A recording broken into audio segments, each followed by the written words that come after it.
le prophète Alexis Isaïe. Bonsoir prophète Alexis. Bonsoir sœur Christiane. Comment allez-vous? Très bien ma sœur. Ravi de vous revoir sur ce plateau de notre Le plaisir est pour moi. Alors prophète, nous avons appris qu'il y a eu une action qui a eu lieu le samedi dernier ici à Dallas, dont vous étiez l'organisateur. Parlez-en-nous un peu. Merci beaucoup ma sœur. Nous avons organisé une activité le samedi dernier. Le but essentiel était l'adoration.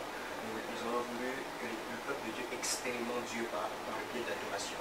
Et nous avons été vraiment bénis par plusieurs serviteurs de Dieu, et dont deux particulièrement sont ici. Il y a, si vous me permettez, Maman Lydia qui vient d'Atlanta, mais elle est de Kinshasa, vous savez, elle est une servante de Dieu puissante et bénie. Nous avons l'évangéliste Eric du Sabbat qui vient de Virginie et un homme de Dieu très bien.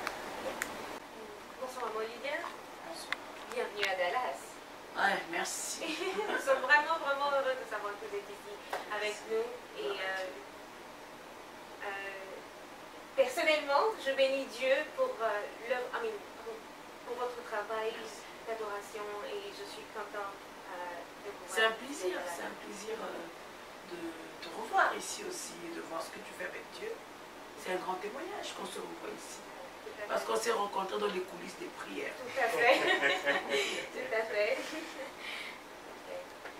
Alors, pour retourner à le sujet de notre émission qui est sur l'adoration, prophète Alexis, l'action qui eut lieu le samedi dernier sur l'adoration, comment cela s'est déroulé?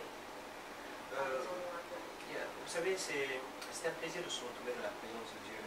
C'était une activité extraordinaire et moi-même j'étais surpris. Je me rappelle quand nous étions en train d'aller voir un peu l'activité avec maman, en essayant de concevoir comment les choses allaient se passer.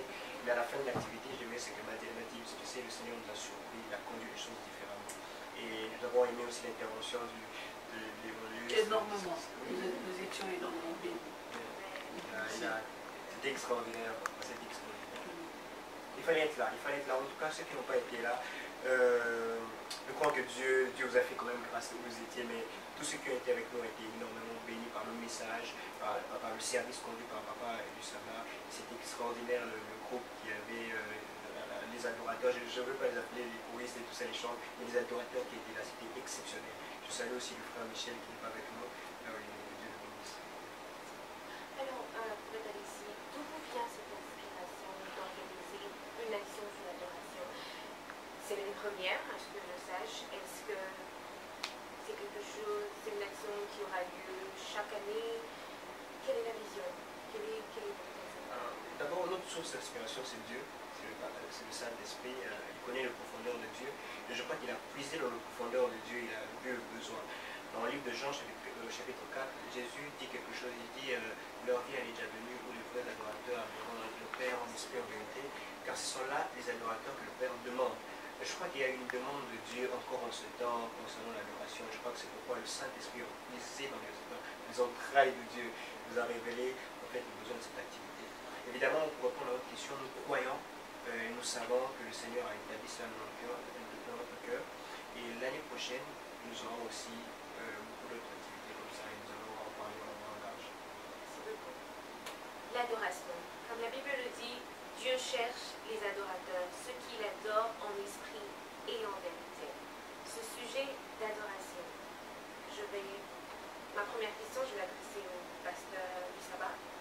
Pasteur du Sabbat, qu'entendez-vous par l'adoration? Comment définissez-vous l'adoration? Merci beaucoup, Madame Christiane, pour la question. Le passage utilisé est très important. C'est un passage tiré de Jean chapitre 4, du dialogue de Jésus avec la femme samaritaine au niveau du puits. Mais ce que j'aime dans ce passage, c'est le fait que le Père cherche ceux qui l'adorent en esprit et en vérité. Dans la notion de l'adoration, il y a le lien entre la vérité et la liberté. Il ne peut pas exister une adoration dans la vérité s'il n'y a pas eu au préalable la liberté. Je crois que Maman Lydia l'a dit le samedi, qu'il y a eu les serviteurs qui ont accompagné Abraham.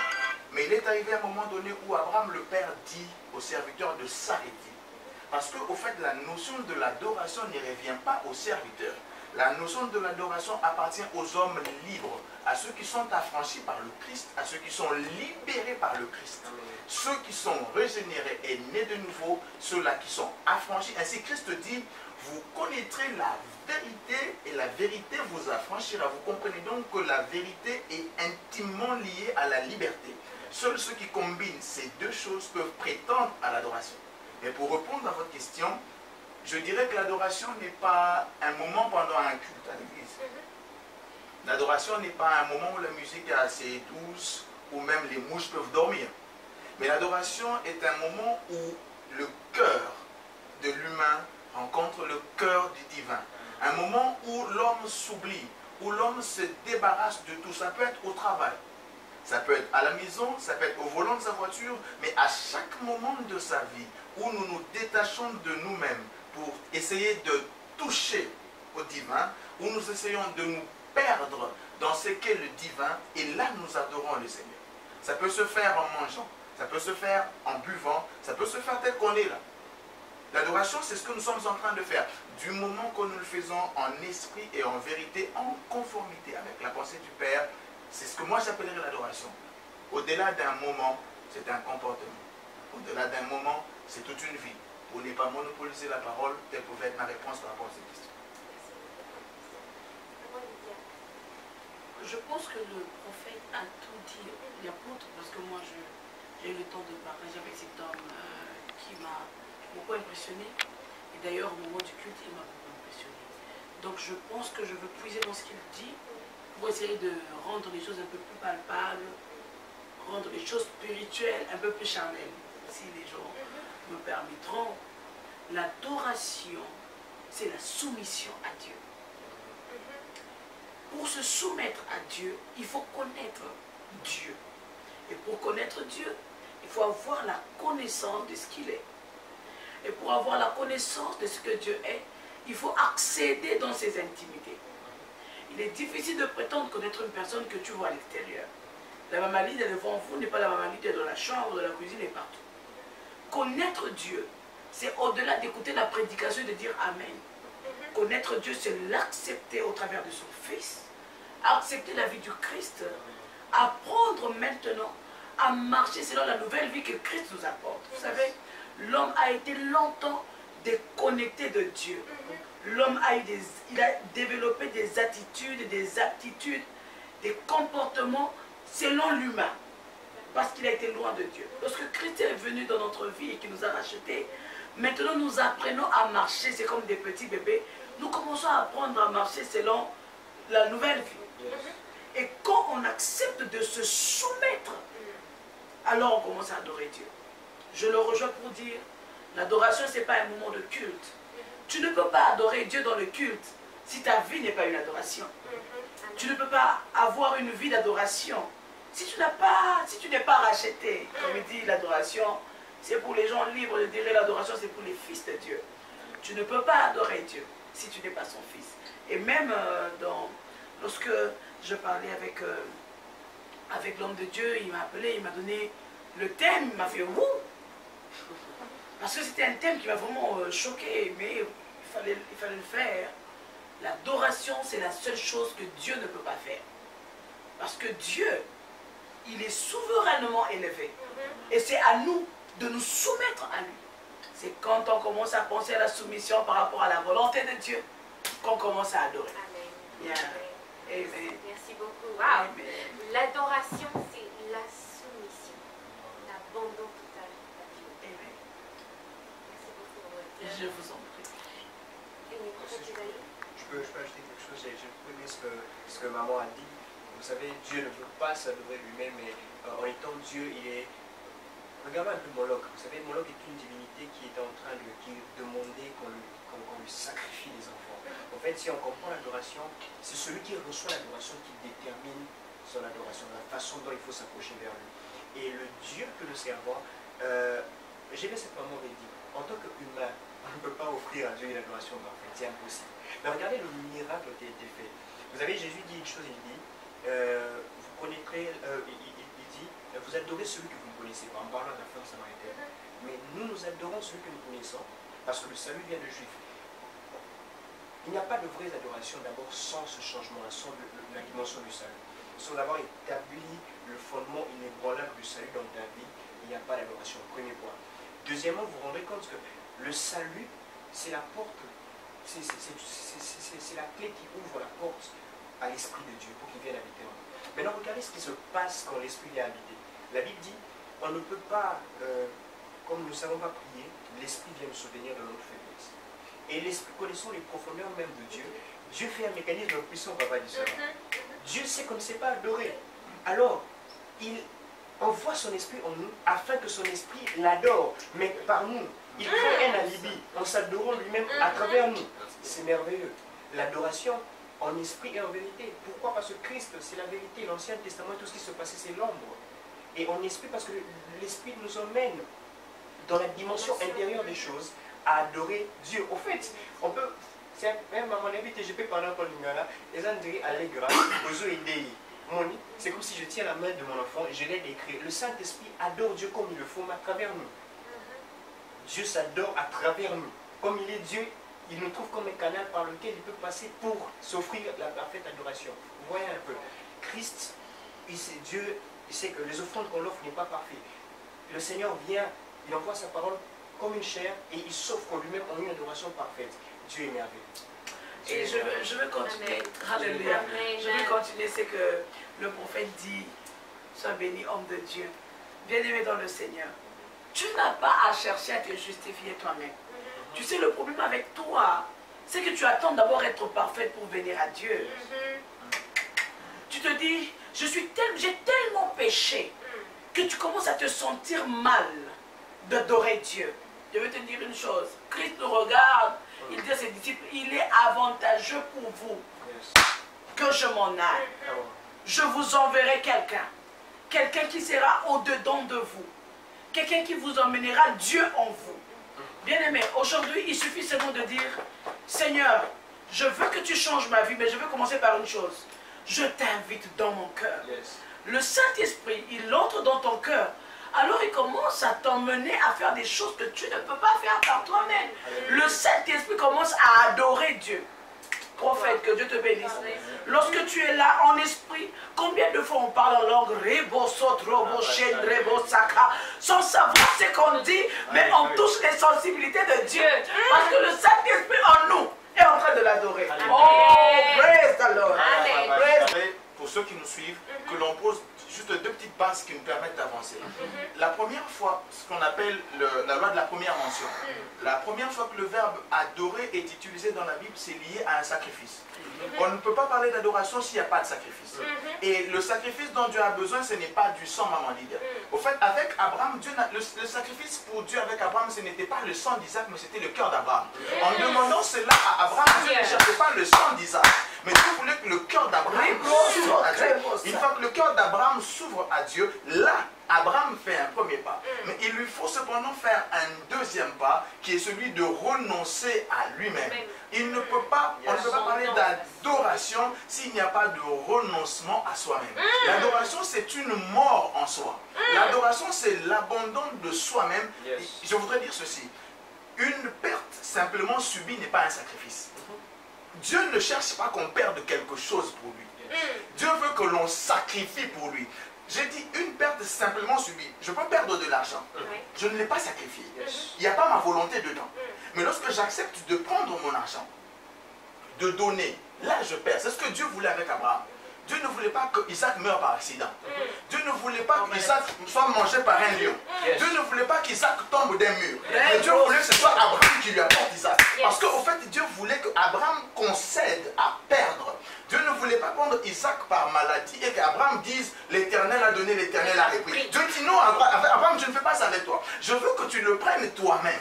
Que tu aies conscience que tu es en train de le perdre. Que tu aies conscience que celui que je t'ai promis, je te le reprends. Mais je voudrais voir si tu peux accepter de me donner ce que je t'ai donné, celui sur qui j'ai fondé des promesses. Parce que Abraham a eu 3 types de pertes dans sa vie qui sont 3 types de démarches que nous avons.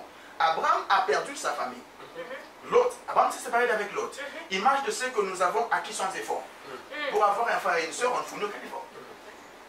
Dieu dit, c'est bon ça tu as perdu, mais ce n'est pas encore ce que je veux. Abraham va donner sa dîme à Melchisedec.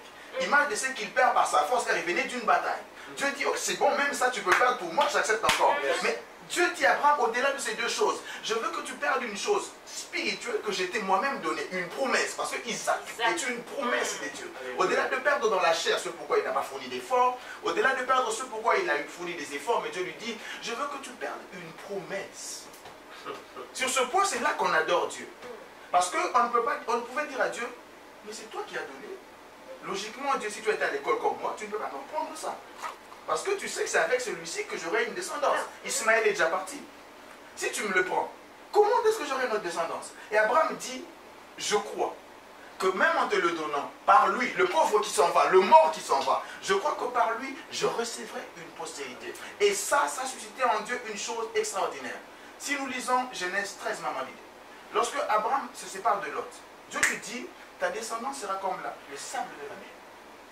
Dans Genèse 15, lorsqu'il offre à Melchisedec sa dîme, Dieu lui dit, ta descendance sera comme les étoiles du ciel. Mais dans Genèse 22, lorsqu'il donne Isaac, Dieu réunit les deux promesses ensemble. Il prend Genèse 13 et Genèse 15 en fait deux. Il dit, ta postérité ne sera pas seulement comme le sable de la mer, mais aussi comme les étoiles du ciel. Parce que lorsqu'on arrive au niveau du plus grand sacrifice, il y a les plus grandes grâces qui tombent. Il ne peut pas y avoir des plus grandes grâces s'il n'y a pas eu au préalable le plus grand sacrifice. Voilà ce que je pouvais ajouter par rapport à l'adoration. Je sens la présence de Dieu. Et pendant que l'homme de Dieu est en train de parler, écoutez une pensée qui monte dans mon cœur. Il parle de la soumission, d'accepter, de renoncer. Il faut accepter de renoncer. Ce n'est pas Dieu qui t'impose, mais il te demande. C'est maintenant à toi d'accepter. Vous savez, combien de fois tu t'es plus attaché à la promesse de Dieu qu'à Dieu lui-même. Combien de fois tu sers Dieu, mais tu l'as déjà abandonné. Combien de fois la nuée s'est déjà arrêtée, mais toi tu continues à marcher parce que tu penses que tu vas arriver à Canaan par toi-même. Bien-aimé dans le Seigneur, Dieu est en train de demander à quelqu'un la promesse. Combien de fois on a fait les choses parce qu'on voulait que les gens nous apprécient? Combien de fois on a servi Dieu pour avoir la première place? Combien de fois on a parlé pour que les gens disent qu'on sait parler? On a abandonné le Seigneur. Serviteur de Dieu, cette parole vous est adressée. Oh, l'adoration s'est arrêtée quand tout le monde te dit avance. L'adoration, ce n'est pas entrer dans une porte quand elle est ouverte et que Dieu te dit n'entre pas. L'adoration, c'est abandonner parfois des faveurs, des relations, des collaborateurs, des gens qui te soutiennent. L'adoration, c'est dire aux gens, gardez votre argent parce que Dieu me dit d'attendre. L'adoration, c'est marcher avec Dieu. Prends le courage, bien-aimé. Oh, homme de Dieu, homme de Dieu, homme de Dieu. Prends le courage, bien-aimé, de dire, je vais marcher, je vais me soumettre. Quelle est ta volonté, Seigneur? Quelle est ta volonté, Dieu? L'adoration, bien-aimé, c'est aussi abandonner le deuxième. Parce que tu sais que tu es là, tu as deux copines, tu as une femme et tu as une autre. L'adoration, c'est renoncer. L'adoration, c'est quitter le mari de quelqu'un qui t'a logé. Tu es dans un appartement et c'est le mari de quelqu'un qui est en train de te loger. Tu sais que tu es en train de détruire. L'adoration, c'est accepter dans la douleur. Seigneur, je veux m'attacher à toi. Je vais abandonner cette promesse. Oh, hallelujah. À propos de la douleur, et si on imaginait Abraham, Abraham est passé par trop de chocs dans la vie. Abraham se sépare de son père meurt. Abraham se sépare de Lot. Abraham chasse même son fils Ismaël. Il perd un fils. Il ne reste qu'avec un seul. Mais Dieu vient encore. Il lui dit, Ismaël est déjà parti, mais cette fois c'est encore Isaac qui part. Au-delà, c'est comme si on pouvait dire à Dieu en Ingalanda Mazanga Mawa. En fait, c'est l'adoration avec Dieu, il faut qu'on arrive là. Au point où on peut dire, comment tu peux oser me demander celui-ci? Je voudrais que tu me donnes tout, mais pas celui-là. Demande-moi tout ce que je veux, je te le donnerai. Mais ne me prends pas celui-ci. Je n'ai que celui-là. Et lorsque Abraham donne, Dieu fait quelque chose d'important, il ne le fait pas en chemin, prophète Alexis. Dieu voit le premier jour, il teste le cœur d'Abraham. Cet homme va-t-il renoncer en chemin? Le premier jour se passe. Abraham pouvait bien renoncer. Le deuxième jour, le troisième jour, ils arrivent sur la montagne. Mais une chose se passe. On l'a dit samedi, Isaac, et ce que j'ai aimé, et c'est quelque chose que je demande aux enfants des dieux d'avoir, c'est de ne jamais voir le couteau entre les mains du Père. La Bible dit, Abraham prit le bois, le feu et le couteau. Mais Isaac dit à son père, Parce que le problème du couteau n'est pas le problème d'Isaac. Le problème du couteau, c'est le problème du père qui sait ce qu'il fera de son couteau. J'ai dit à mes frères et sœurs qui me suivent, nous qui nous appelons adorateurs, ce que Dieu fait dans ta vie ne doit pas être un couteau pour toi. Les circonstances par lesquelles Dieu te fait passer ne doivent pas être un couteau. Ne prétends pas que Dieu a envie de te tuer. Ne prétends pas que Dieu ne t'aime pas quand tu perds un travail. Ne pense pas que Dieu te déteste parce que ton mari est décédé. Ne pense pas que Dieu ne t'aime pas parce que tu n'as plus d'enfant, que tu es stérile. Mais continue d'avancer avec Dieu. Sur la montagne, alors qu'Abraham va poser l'acte ultime, la Bible dit une chose importante. Ce que j'aime, Dieu dit, je reconnais maintenant. Cet homme a fait plus de 25 ans de marche avec Dieu. Mais Dieu dit, c'est maintenant que je reconnais que tu aimes Dieu et que tu ne peux rien lui refuser. Si tu donnes ton argent à Dieu, tu n'as pas encore aimé Dieu comme il faut. Si tu donnes ton temps à Dieu, tu ne l'as pas encore aimé comme il faut. Tu peux être partenaire dans une église, mais tu es païen. Tu peux soutenir la retraite du pasteur, mais tu vis dans le péché. Tu peux te dire, moi je soutiens les croisades, mais tu n'aimes pas Dieu. Tu n'as pas encore atteint le niveau d'adoration de notre Père Abraham. Mais il faut que tu arrives au niveau où au-delà de Lot, au-delà d'Ismaël, que ce soit Isaac que tu donnes à Dieu, que ce soit ton cœur. Et le jour où tu arrives là, c'est ton cœur que tu donnes à Dieu, c'est là que tu atteins le sommet de l'adoration. Bien-aimés, chers téléspectateurs, j'ai été, mon Dieu, je suis bénie sur ce plateau. Pensez l'aspiration de Maman Lydia, le pasteur, du prophète, mon Dieu, je suis bénie et je sais que vous nous suivez en ce moment. Mon Dieu, mon Dieu, mon Dieu. J'ai jamais compris l'adoration à ce niveau. Merci beaucoup, serviteur de Dieu, que Dieu vous bénisse abondamment. Et nous tendons vers la fin de notre émission. Je vais demander un mot de la fin au prophète Alexis. Sorry, je reçois l'ordre du Seigneur. On doit faire un appel de conversion d'âme. On doit faire un appel de conversion d'âme. Le Seigneur me dit que beaucoup de gens vont recevoir le Seigneur à part de cette émission. Donc on va garder quelques minutes du temps de la fin et on va prier pour les gens. On va faire l'appel. Nous sommes vraiment bénis. Et j'aimerais vraiment seulement dire ceci, c'est que vous savez, comme on l'a dit, l'adoration c'est l'abondement, c'est la soumission à toute chose. Et le seul endroit, le seul cimetière où tu peux accepter de tuer tes rêves, c'est la présence de Dieu. Vous savez, Dieu a dit à Abraham, prends l'enfant, va à la montagne où je t'indiquerai. Mais la Bible n'a jamais dit que Dieu a indiqué la montagne à Abraham.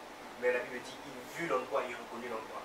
Quand on devient l'adorateur, on commence à reconnaître la présence de Dieu. On commence à reconnaître l'endroit où il faut tuer ses rêves. Vous savez, quand ces rêves, vous avez l'impression que toutes ces choses que vous avez reçues vous perdent, vous emmènent loin de Dieu.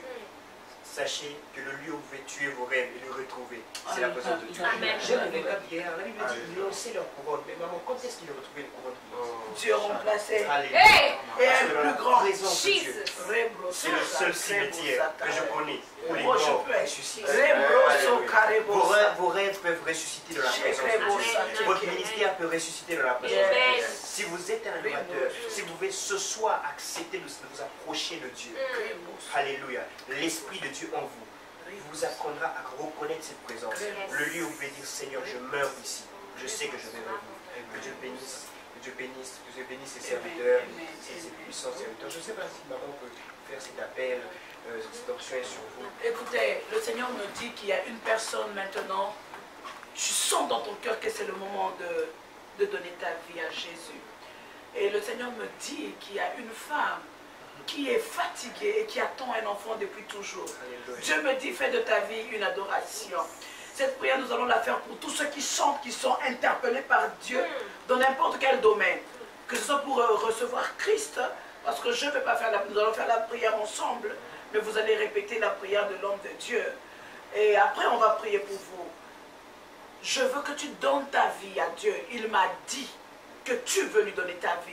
C'est à toi qu'il parle. Aujourd'hui, cette émission, Dieu nous a pris du Congo. Il a pris l'homme de Dieu, il venait du Congo à Charlotte et moi j'étais à Atlanta et il nous a ramenés, nous a rassemblés ici à Dallas pour qu'on puisse faire cette émission et que tu reçoives le Seigneur. Vois combien tu es important. On a payé nos billets. On est là en train de loger, de manger juste pour que ton âme soit sauvée. Je veux passer la parole à l'homme de Dieu pour qu'il fasse la paix et qu'on prie pour vous. On va prier. Toi qui as été touché par cette parole, toi qui t'es senti interpellé par le Seigneur, Toi aussi qui as senti que tu étais allé loin du Seigneur, le Père te dit reviens. Le Père te dit mes bras sont ouverts pour t'accueillir à nouveau. Et je voudrais te dire que le Père ne te condamne pas. Si tu ne l'as pas entendu, attends-le le dire par notre bouche à nous. Dieu ne te condamne pas. Mais si tu es là et que tu veux donner ta vie à Jésus, tu vas faire cette prière avec nous. Seigneur Jésus, je te donne ma vie. J'ai entendu ta parole. J'accepte de renoncer à moi-même. J'accepte de m'oublier. Merci de m'affranchir du péché. Merci de m'affranchir du péché. Merci de m'affranchir de l'esclavage. Merci de m'affranchir de l'esclavage. De la soumission à la boisson. De la soumission à la boisson. À l'impudicité. À l'impudicité. À la pornographie. À la pornographie. À la masturbation. À la masturbation. À l'hypocrisie. À l'hypocrisie. Merci de faire tomber les chaînes de l'ennemi. Merci de faire tomber les chaînes de Qui m'ont l'ennemi. retenu captif. Qui m'ont retenu captif. Aujourd'hui, je te donne ma vie. Aujourd'hui, je te donne ma vie. Viens.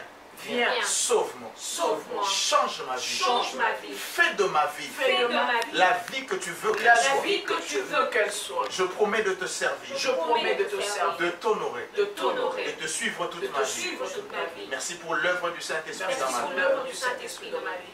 Amen. Amen. Alléluia. Oui, pendant que vous étiez en train de prier, j'ai reçu un message pour quelqu'un. Quand le Saint-Esprit est au contrôle de toutes choses. J'ai vu Nicole, je te vois avec un enfant qui n'est pas très, qui peut avoir encore des mois. Mais je suis en train de voir un grand problème dans ton couple. Tu seras en train de me suivre parce que le Saint-Esprit me donne ce message. Et ton mari est en train de te tromper. Et tu as appris ça il n'y a pas très longtemps. Et tu es en train de beaucoup pleurer. Tu dis que Dieu t'a abandonné. Et le Seigneur me dit qu'il ne t'a pas abandonné. Le numéro va passer, vous allez nous appeler, nous allons vous soutenir en priant avec les serviteurs de Dieu. Que Dieu vous bénisse. Chers téléspectateurs, nous sommes arrivés à la fin de notre émission. Je crois fermement que vous avez été bénis par ce moment avec les serviteurs de Dieu. Et toute personne qui veut contacter le prophète, vous verrez son numéro sur le bas de l'écran. Et merci encore une fois de nous avoir suivis sur ce plateau de Média TV et que le Seigneur vous bénisse.